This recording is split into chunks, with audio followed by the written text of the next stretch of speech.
Any organization that has healthy, motivated employees who are productive and have a sense of well-being can be assured of long-term success and healthy returns on the bottom line. It is generally accepted that employees can no longer be regarded as some expendable commodities. On the contrary, they are the most valuable asset that any organization has and should therefore form the core of any strategic business development. Despite this knowledge, however, employee wellness is still an area that is largely ignored by many employers. In November last year, Discovery Vitality released its Healthy Company Index, which showed that while there had been a significant shift in how companies viewed employee health, staff were still unhealthy. So today we reflect on employee wellness. We have a panel of experts from employers to corporate wellness specialists who will help us understand what you and I need to know about employee wellness. So sit back, relax, and learn from this exciting show ahead. Be part of this show by calling us with your questions or views on Johannesburg 714-6843, 6847 or 6857. Or interact with us on our Facebook page, SABC Health Talk, and on Twitter at SABC Health Talk, including our email address, healthtalk@sabc.co.za. I'm Dr. Sello Mataung, and this is Health Talk.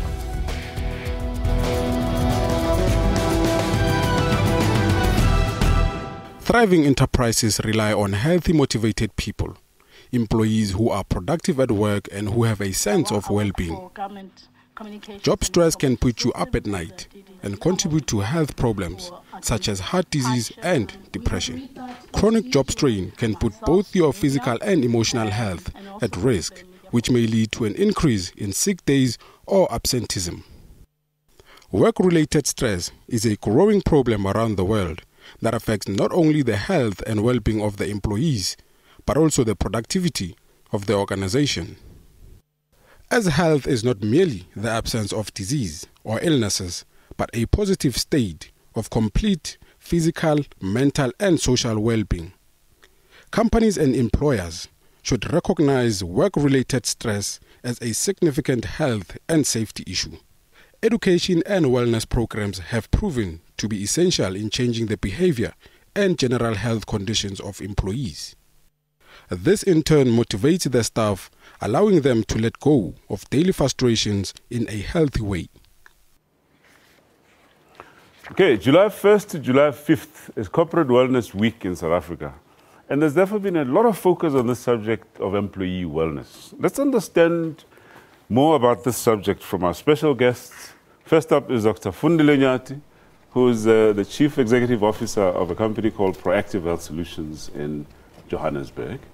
And we also have Mr. Damon Said. Correct. Who's the chairman of a company called Mobile Fitness Solutions, also based in Johannesburg. Yeah. Is that correct? Gentlemen, welcome to Health Talk. Thanks for having me. Thanks, sir. All right, we're talking about a very important subject, and that is employee wellness. Perhaps let's start with you, Dr. Nyati.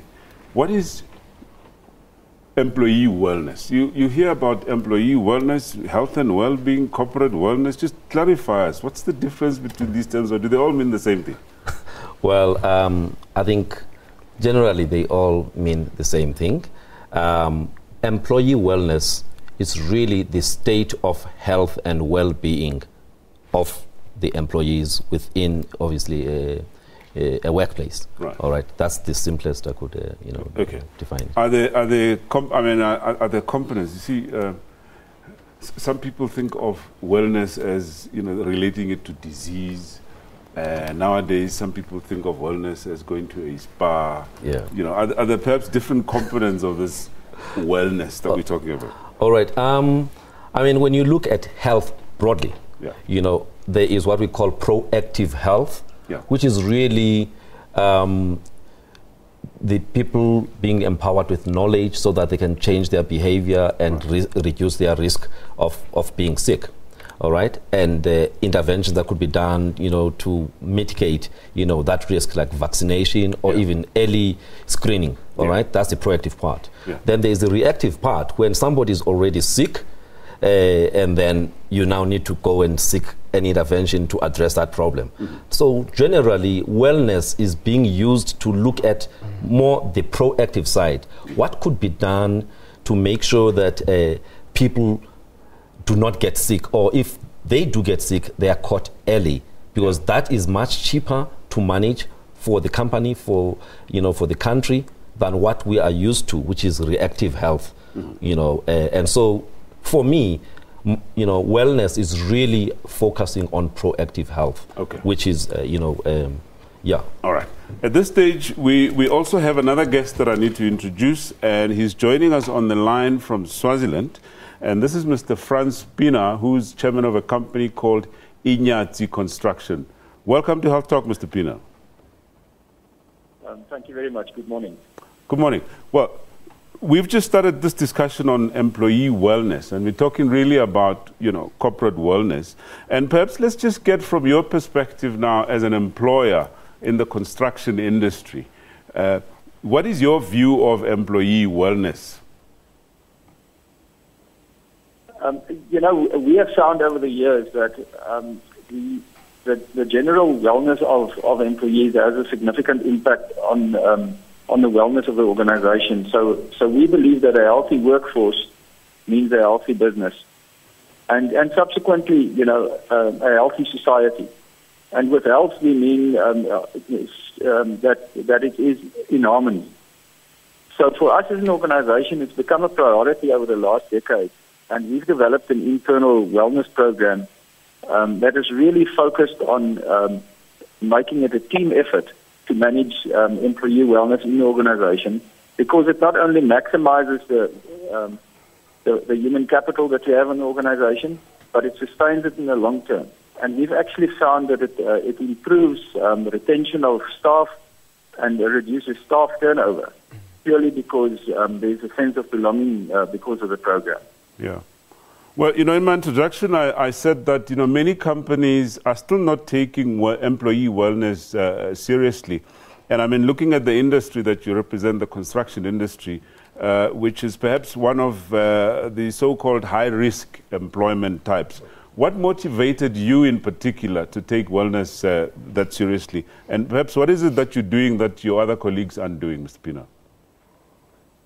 10 years ago, we had a huge problem in the organization where in 2004, we had 1 out of every 46 employees in the company died. And this had a significant impact on the business, the emotional wellness of employees, seeing their colleagues dying and having to live through that trauma. And we realized that this is a major threat to the business at the time. Purely because not only do you lose experienced employees, but it really traumatizes the employees that stay behind. And you're in this constant state of uncertainty. So we started developing an internal employee wellness program that is driven by an internal steering committee of fairly senior employees. And then it's rolled out to the rest of the employees through a peer educator program. And this peer educator program utilizes employees at all levels in the organization that volunteer their time, and they get sort of trained in counseling and how to walk the road with employees, to assist them in taking responsibility for their health. And this has developed an internal program in the organization where employees take responsibility for fellow employees to walk with them, this sort of then culminated into a more broader program that today has brought us to a place where, last year we had more than 3,500 employees and we only had one health-related death. Yeah. So from 1 in 46 deaths in 2004, we've gone to 1 in 3,500 last year, yeah, which is still too high. One is more than necessary. Yeah. But this amazing turnaround has been a result of buy-in from not only the employer but all employees at all levels. Yeah. And this has made a significant impact on us as a business. And we can see it in our results, not only financial results, but as I said earlier, staff retention, our staff turnover is way lower than our position. And we get to understand the health situation in the organization a lot better. We also roll our program out to the extended families of employees, because a person is not only a family member of a family at home, he's a family member of a family at work as well. Yeah. All right. Well, thank you for that, thoughtful contribution. Let's invite comment from Mr. Damon Said here. Your company is called Mobile Fitness Solutions. Correct. Tell us a bit about mobile fitness. What exactly do you guys do? Well, originally we started off with fitness consultants, personal trainers. This was about 8 years ago. Yeah. And we saw a need for corporate health and corporate wellness. Yeah. Originally we started sending yoga instructors, personal trainers, Pilates instructors to companies. And we gradually grew from there to the place where we are now. We offer full employee wellness programs, everything from eye tests, hearing tests, all the way through to glucose, cholesterol, risk profiles, company risk profiles. Yeah. And then, our way of combating any sort of shortfalls in health and wellness is a proactive one, like earlier mentioned, a physical health and wellness. As well as consulting with nutritionists, psychologists, stress. Okay. Well, Dr. Nyati, the reason I asked him about mobile fitness because, the impression for some employers is that wellness is about having a gym in the workplace. So we're really talking here about integrated health and wellness. Yeah. Is that correct? By the way, is there some legislative framework for wellness? I mean, are employers compelled to have a wellness program in the workplace? All right. Look, in certain segments of the continuum, there is, or there are some laws that, compel the employers, to put up certain programs. For example, the guest that you had over the phone now. In the construction industry, for example, issues of occupational health are legislated. Right. So there are certain things that need to be done to be able to make sure that people do not get to be sick as a result of the work. So that component is legislated. In areas like HIV and AIDS management in the workplace, also, there are, legislations around that, even codes of good practice, all right? But in the area, of proactive wellness, the screening for non-communicable diseases and other, kind of illnesses, there is no legislation. So it's a bit of both. Okay. All right. Okay. Well, okay. After the break, we look at the problem of absenteeism at the workplace. Please stay with us.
From humble beginnings, this selfless icon altered the history of the world, freed a country, and united a nation. He taught us humility and forgiveness. To the world, he is Nelson Rolihlahla Mandela. But to us, he is simply Tata Madiba.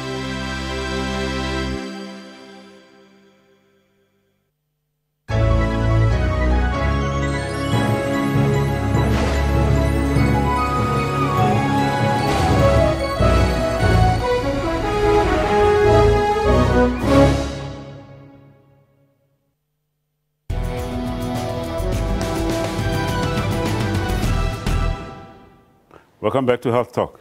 Now, employee absenteeism costs the South African economy close to 20 billion rands per annum, and employers are said to be sick of absenteeism. It's no surprise, therefore, that absenteeism is amongst the list of common reasons for disciplinary action at the workplace. But why is absenteeism continuing to be one of the biggest labor issues in South Africa, and how can it be effectively managed? Let's get some clarity from our guests. We still have Dr. Nyati, CEO of PHS, and Mr. Damon Said, MD of Mobile Fitness Solutions. Now, Dr. Nyati, start with you again. Okay. Absenteeism. What is absenteeism in simple terms? In simple terms. Well, I mean, absenteeism is the absence of an employee at work at a time that he or she is scheduled to be at work. Right. Okay. Yep. So we're talking really about unscheduled. We're not talking about the one that's planned, it's annual leave or it's maternity leave and that sort of thing. Well, I mean, broadly, absenteeism, that's what I defined. But the one that's really problematic for employers is the one that is unscheduled. Yeah. You expect the employee to be at work and he or she does not come to work. That's the one that is big problem in South Africa. Okay. Mr. Said, we hear about this other concept of, some people regard it as another form of absenteeism, and they call it presenteeism. Do you want to just take us through that? Well, presenteeism really is coming to work when you shouldn't be at work, coming to work sick. There are other definitions of presenteeism, but I think what we're talking about here is presenteeism in its most basic form, coming to work sick. The problem with that is not only are you unproductive when you're ill, and it obviously is causing a lot of stress to you, but you're also leaving your germs all over the place. And what that's going to do is probably make everyone else sick as well. So that's an interesting way of looking at this other definition of presenteeism, isn't it? So, because you're not productive. But there's the other one, Dr. Nyati, that you're there, you're not sick, but you're just doing nothing. You're not being productive. Yes, well, I mean, in the definition that he came up with, somebody's got a genuine problem. But in other situations, somebody is at work, not being productive, sometimes feigning illness. But actually there's nothing. It's just what they call lame and lazy type of employee. But the biggest problem, as you quite rightly said, is sick absenteeism. Just give us a sense of what the figures are in South Africa for sick absenteeism, and how do we compare with the rest of the world, by the way?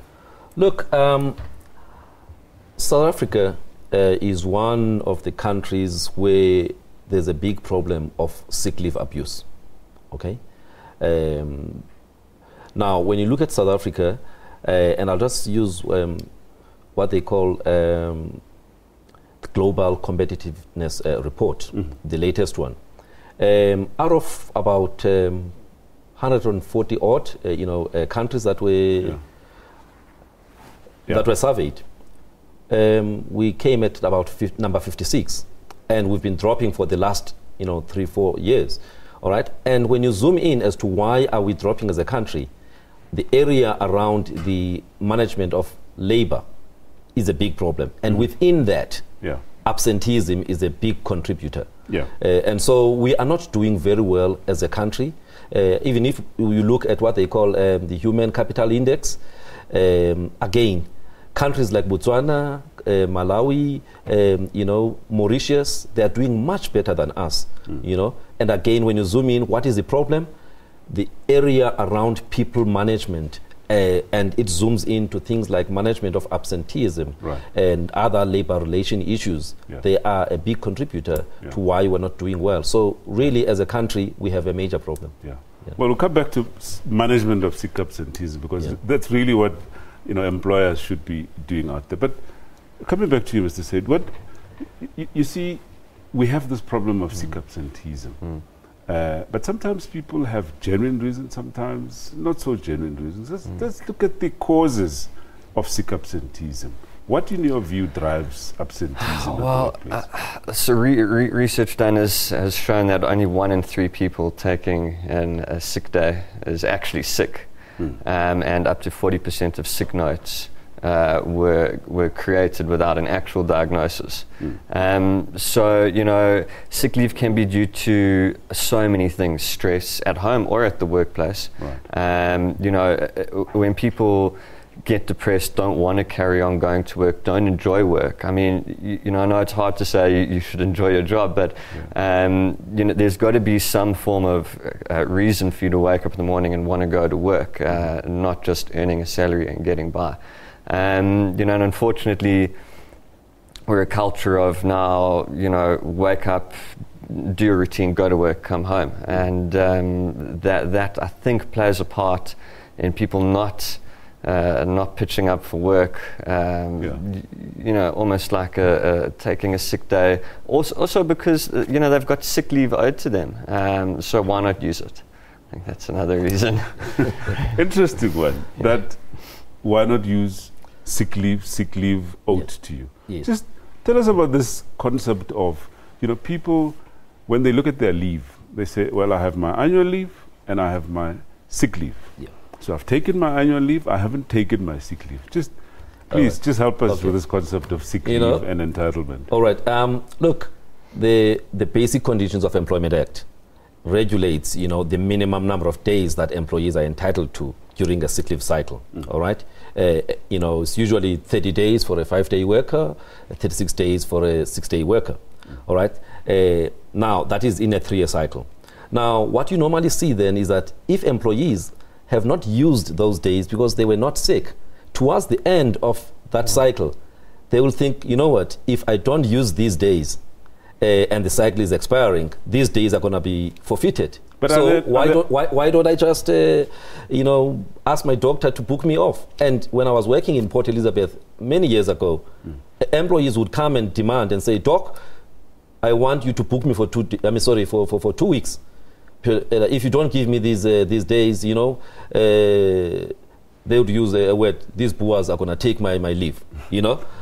So, you know, basically there is that entitlement. Yeah. But I think it's important to differentiate between, you know, annual leave that you're genuinely entitled to, and sick leave. Yeah. Well, look, there definitely is a difference, you know. This other one, in case you are genuinely sick, you have these days that you can make use of, all right? But if you don't fall sick, then you shouldn't be using these days.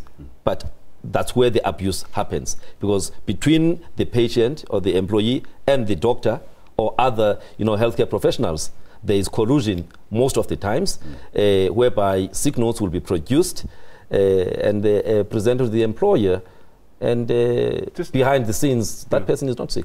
Let's remind our viewers in terms of the impact that absenteeism has at the workplace. Well, I mean, like you said earlier, 16 billion rand has cost South Africa in a year. And if you look at the States, we're looking at $500 billion in a year. Obviously, we can't compare the size of the two countries, but that's just an example of really, you know, where we could head to if this problem isn't nipped in the bud, and if people don't start adapting and adopting rather a wellness program and a healthy lifestyle program. And of course, if the state of the economy declines, the company doesn't do well, and that person could end up losing even that job that year. Correct. Definitely. Anyway, all right, please stay with us, because after the break, we now focus on stress at the workplace.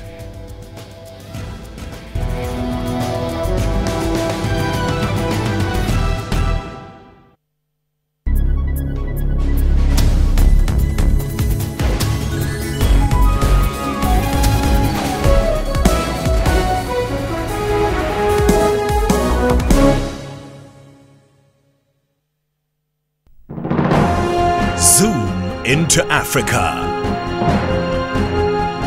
This is the Kingdom of Lesotho.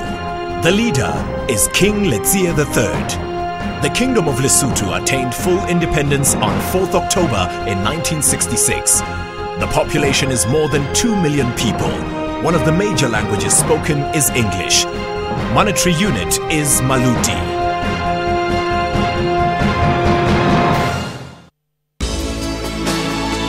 From humble beginnings, this selfless icon altered the history of the world, freed a country, and united a nation. He taught us humility and forgiveness. To the world, he is Nelson Rolihlahla Mandela. But to us, he is simply Tata Madiba.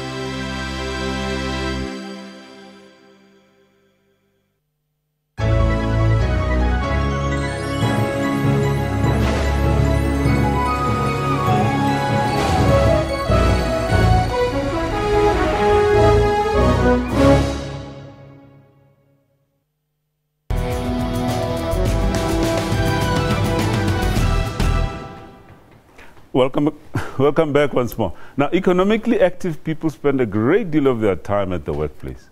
Now, whether or not this time is spent on doing actual work or on social media shall be a subject for another show.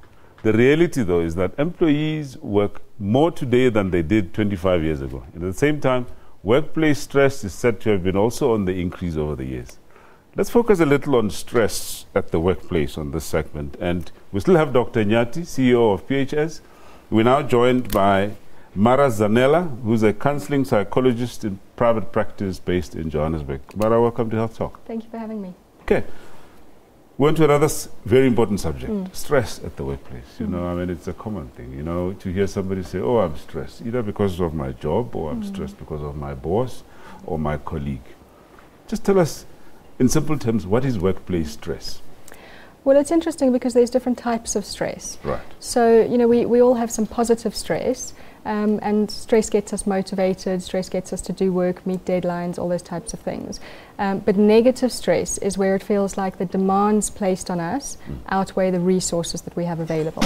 Right. So whether that's practical resources or psychological resources, we don't feel like we can cope with the demands that are placed on us. And that happens often in the workplace. So people will take on more work, there's more expectation, maybe there's not enough staff in the organization, so people are expected to do a lot more than actually they're capable of. And if we don't address workplace stress, that negative stress, then it can lead to burnout and it can lead to depression. So it's a very serious thing. Yeah, but I mean, is it that we shouldn't have any stress at all at the workplace? I mean, is it a question of no stress at all, or a little bit of stress? What exactly are we saying? I guess it's about that sort of positive stress. So if we have enough stress that, you know, we can use it actively, and what needs to happen is that our adrenaline and our cortisol, those things peak when we have stress, and then when we work through that, those then go back down to our baseline, and that's healthy, that's positive. Okay. But what happens when it's negative is that those things just stay raised, and that's when it can lead to negative consequences. All right, maybe let's pick on that then, to say, all right, how then as an employer or as a colleague, you know, can I notice that in fact this person has stress? What are the typical signs and symptoms, you know, if... Well, I think something that you were talking about earlier, people not wanting to get up to go to work, people not concentrating when they're at work. I mean, we know when it comes to depression that there are actually a lot of cognitive symptoms. So people have forgetfulness, people can't execute a task as they normally would do. So there's a lot of cognitive implications. And if we start noticing that in our colleagues, you know, they may be taking a lot longer to do something than they ordinarily would. Maybe their mood has changed quite significantly. They might be a bit agitated, a bit sort of on edge. All of those things might be pointing to symptoms of being stressed and potentially burnout and depression.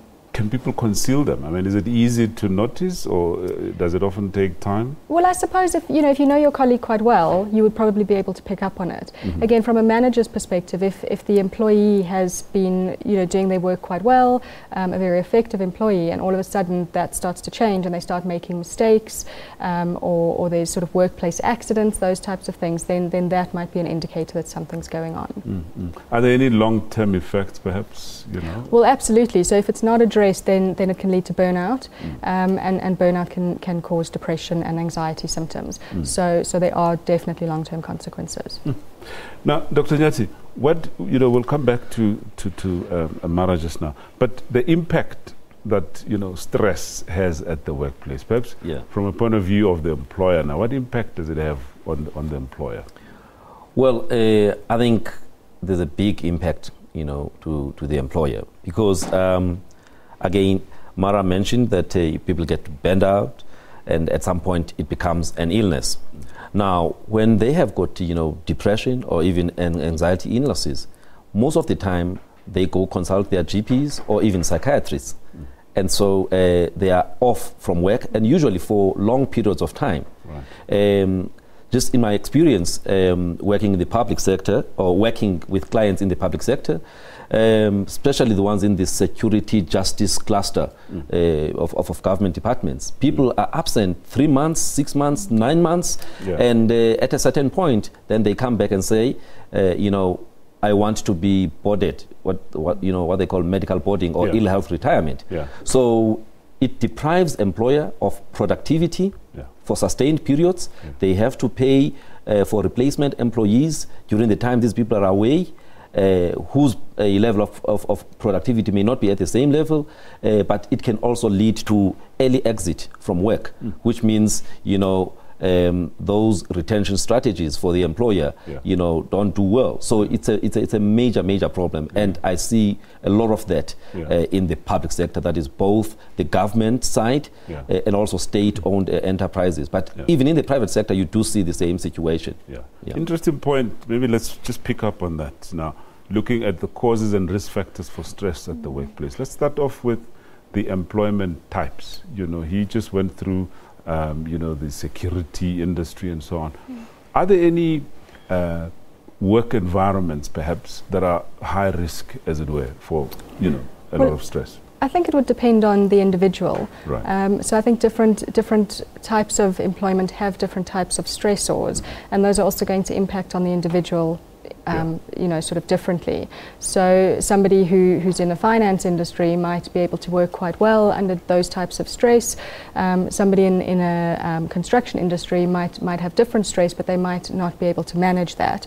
So I think it's very much about the individual and how they're able to cope with that, and then the support from the employer and you know, what kind of information they get, training they get, all of those types of things to assist them in those roles. We often hear people talk about psychometric tests that are conducted, you know, before people join certain employment types. Tell us about that. Why are these done? Well, often psychometric tests, there's different types. So there's tests to sort of see somebody's intellectual capacity, but there's also personality tests, whether they would be appropriate for a certain type of role. So people might do those types of tests to determine whether this person would be appropriate in this type of role. Having said that, it's not guaranteed. So somebody on paper who looks like they would fit in quite well might actually not manage that environment in the best way. But that would be why people do those psychometric tests. It just helps to give an indication of whether that person would be suitable. Yeah. Well, I mean, the one example that comes to mind now is that of, you know, the police work. You know, some people regard police work as being highly stressful. And in fact, we had stories in the media recently of people reaching a tipping point where, you know, there's all sorts of consequences, suicide, murder, and that sort of thing. So are there different levels of resilience within individuals, as it were? I think so, yes, but I think the police services is a good one to point out, because they are, you know, most of our first responders, so police, firefighters, ambulance, EMS, they are put into situations that are out of the ordinary, and they're put into those situations on a daily basis. And that is something that's actually quite difficult for people to manage. You know, once or twice, a couple of examples, we might be quite resilient and we might be able to work through that. But in those types of environments, those employers should be looking after their staff in a different way, where they are getting the support, they are having opportunities to debrief or talk to somebody, or, you know, whether it's physical exertion or exercise or those types of things that will help them.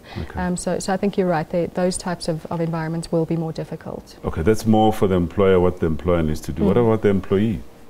Well, again, I think the employee needs to know when they need help, and whether they can ask for that, I suppose, is a different story.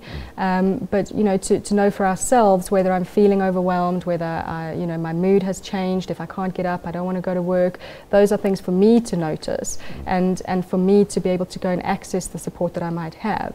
Most of these companies do have some kind of employee assistance, but often it can be very difficult to access that, or to feel like you can access that.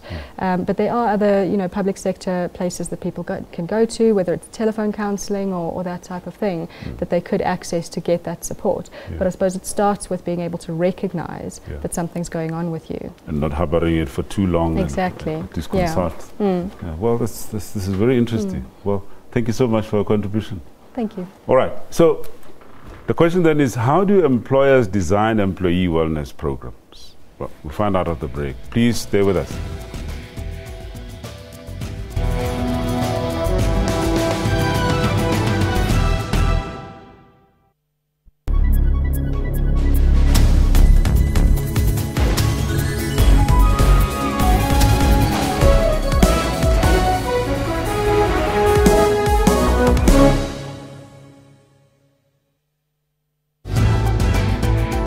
Sparks fly over Verwoerd. Let's now have a look at this. Now, Verwoerd, the comment yesterday in Judge, Mr. Sparks lived up to his name and caused quite a few sparks. It was quite shocking for me to hear him compare H.F. Verwoerd to Helen Zille in terms of her orator skills. Mugabe to compensate white farmers for land grab. I don't know if I'm justified to call it truth and reconciliation Mugabe style. Watch Media Monitor with me, Alicia Jali, Sundays at 9 a.m. only on the SABC News Channel. From humble beginnings, this selfless icon altered the history of the world, freed a country, and united a nation. He taught us humility and forgiveness. To the world, he is Nelson Rolihlahla Mandela. But to us, he is simply Tata Madiba.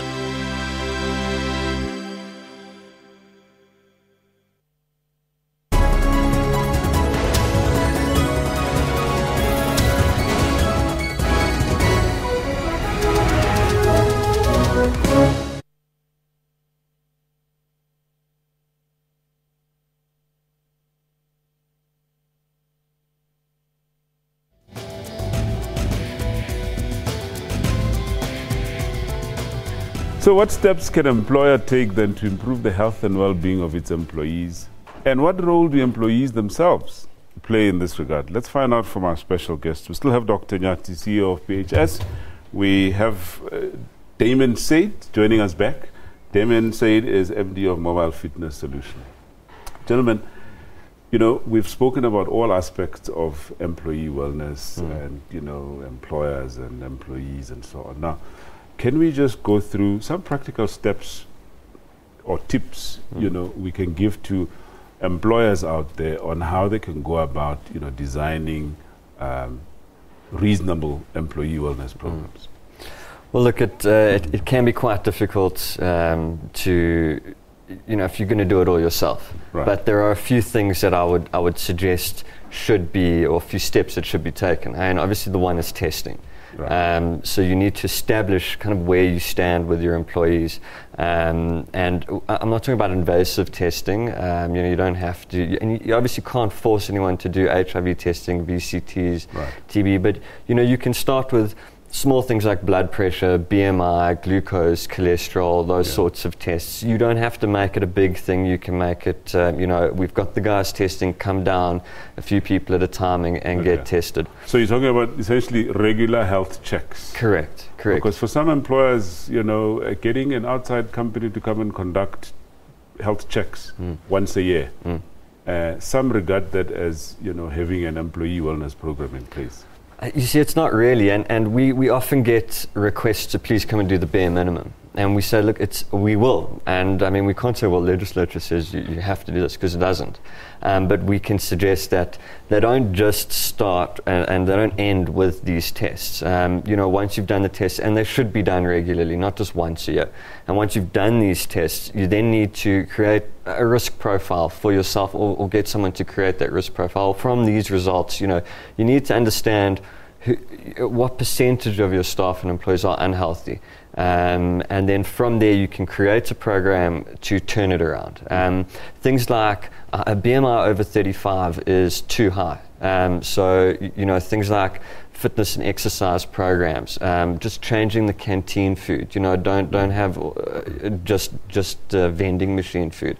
There's small steps that companies can take to better the health of their employees. And you know, we're not talking about massive structural changes. They're small, they're not costly, and you know, they're easy to implement. Do they have to have gyms in their workplace? They don't have to have gyms. I mean, like I said, we send trainers all the time to companies, Pilates, yoga, boot camp, all sorts of things, and they can do it outside in the parking lot. They can do it in an empty room. I mean, you know, you don't have to have a gym to implement a fitness program.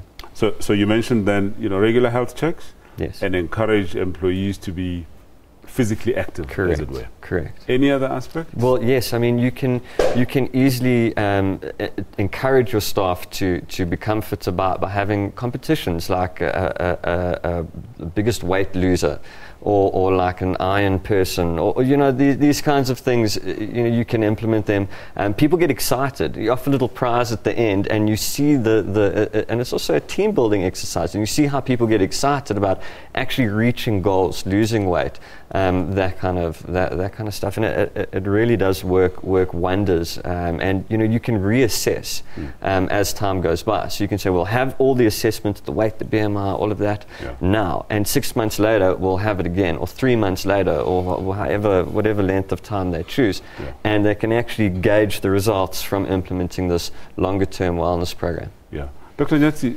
what about health promotion? I mean, we're still sticking on the proactive side. Yeah. What about health promotions? What can employers do insofar as health promotion is concerned? Well, are you talking in the context of a broader wellness? Yes. All right. Well, I think what is important is that employers need to know the organizational profile, okay? Not just the individual employee, the organizational profile.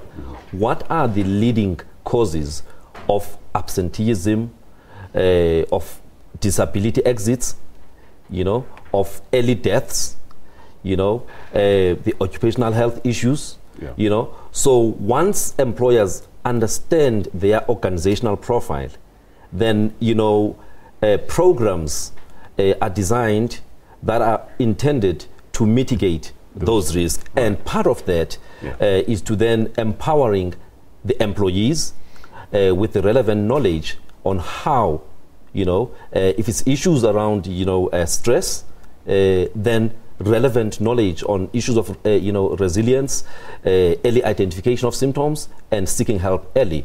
If it's issues around occupational health, they need to know the individual company risks. You know, what are the things that would make us sick in this organization, and how do we mitigate that? What protective gear and all of that. So health promotion mustn't just be a one-size-fits-all type of approach. It must be customized based on understanding of the unique needs of that particular organization. Right, great. He mentioned now about some of the practical things that employers can have, you know, about, you know, health checks and physical activity. Let's come to nutrition. He mentioned, you know, the canteen. What can employers do to ensure that, you know, employees eat healthily? I mean, it's a very difficult subject. Well, look, you know, in the work that I do, one of the things that we do now is what we call executive medicals, all right? You know, but that is just looking at a tiny group of people who are in the senior levels within the organization. But you know, what we've also seen when we have some of these, you know, events where you've got lower level employees, the type of food that people eat is usually very unhealthy. You know, lots of carbohydrates. You know, pap that is like a mountain like that, you know, and lots of very fatty meat, you know. And so what I'm trying to say here is that there needs to be, you know, a way of empowering employees to understand the role of right food choices, you know, so that, you know, when they eat correct foods, they are not exposed to certain risks, you know, of illness, especially, you know, the non-communicable, you know, type of illness is your cholesterol and all of those kind of things. So basically, nutrition, very, very important. And we find that a lot of people do not know what is the right type of, you know, practically nutrition. Now. I mean, obviously, what you've just said is basically on the education side. Now, in practical terms, I mean, here's this employer who has a canteen. All right. He employs about 100 people. Practically, what should this employer do? Well, I think, again, it's important that when they are looking for that service provider who is going to run that canteen, or even if they are running it themselves, they specify the type of food that is supposed to be served to their employees. Yeah. Obviously, there's always pressure to provide, because it's cheaper to have the unhealthy type of foods, you know. But they also need to provide more healthy choices within the canteen. Yeah. So you may not be able to provide, because healthy options tend to be expensive. Yeah. So employers must provide, you know, a range of options so that those who now have embraced the right, you know, eating, you know, patterns, they can be able to access that. So that's my view. It's a controversial subject around the cost of healthy versus unhealthy, because some people maintain that in fact healthy does not have to be always expensive. But let's just come to the psychosocial aspect now. Okay. I mean, we've spoken about, you know, the health side, the physical side, psychosocial side. What can employers do to kind of, you know, contribute to overall employee wellness in that aspect? Okay, well, I mean, there's always promoting of a healthy lifestyle. Like I said, you know, the 12-week program, fitness program, you know, getting people motivated to reach certain goals. You see, people are very goal-orientated. You know, we live with habits and we live with goals. And, you know, in order to form or break a bad habit, you need to form a good habit. And I think this is where a lot of people fall off the wagon when it comes to adopting a new eating plan or lifestyle plan, is that they just try to drop their bad habits, and you can't do that without a good habit taking its place. And they say it takes around 21 days to form a new habit. So, you know, it's also about what we call stickativity. You need to stick it out for those 3 weeks. Yeah. But there's also, you know, printing little pamphlets that are created. I mean, we've done this before for companies, not pamphlets, but posters that they can put up on the walls around the company, motivational phrases. And I know it might sound cliche, but it really works, because you know, subconsciously, if you're constantly seeing something over and over again, you know, it starts to sink in. You know, live a healthy life, eat this, don't eat that. Yeah, we don't have a lot of time, unfortunately, but just to also conclude by saying that employee wellness is not just the responsibility of the employer, that the employee himself or herself also has a responsibility, isn't that so? Well, gentlemen, unfortunately, we've run out of time. Mr. Damien Seed, MD of Mobile Fitness Solutions, Dr. Fundile Nyati, CEO of Proactive Health Solutions. Thank you very much for your contribution, gentlemen. Thank you very much. Thank you. Okay, folks, well, it's on that note that we come to the end of our show today. And your views and comments, as always, are extremely valuable. So please share these with us on our Facebook page, SABC Health Talk, and like our page. And follow us again on Twitter at SABC Health Talk. Or drop us an email, healthtalk@sabc.co.za. Otherwise, join us again next week, same time, SABC News. Remember that you can watch repeat of this show at 2 p.m. and then 10 p.m. tonight. And if you missed any of our shows, you can get them on the YouTube link. So myself, Dr. Sello Mutaung, and the rest of the crew here, it's a very warm goodbye, and please, thank you very much for watching the show, and do take care.